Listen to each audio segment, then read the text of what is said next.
Здравейте, здравейте, мили мои приятели! Добре дошли в моят влог. Добро утро също. Сега съм се събудила и ще закусвам.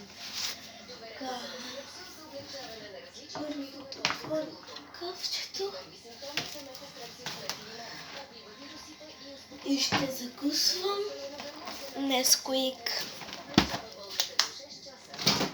Така.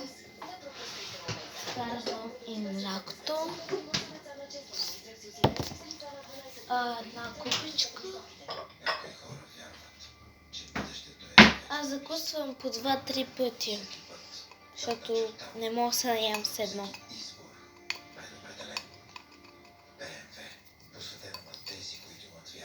Защото аз много го обичам. Аз ги обичам, когато умекна, така че чакам. И за това нямам още повече.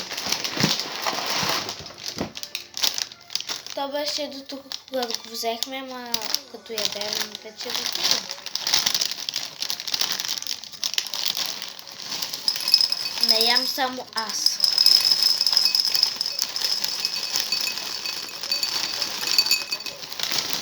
И е много вкусно.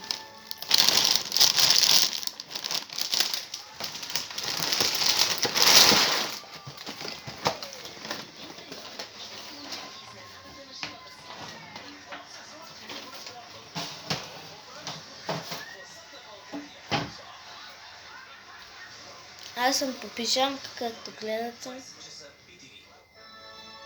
Бях и с донището, той е сега ще ме го махна, защото ми е студен.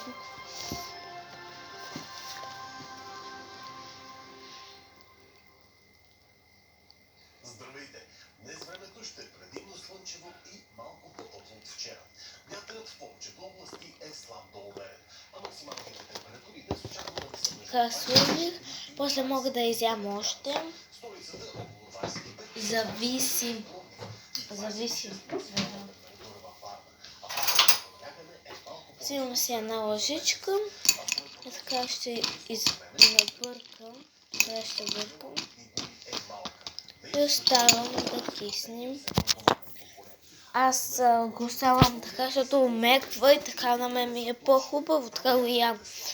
Ми е по-вкусно. Това беше от мен. Няма да ви показвам как ям, защото трябва да чакам. Докато чакам, какво да правя? Нали трябва да си гледам по телефона? Добре, това беше от мен. Абонирайте се за каналът ми. Чао!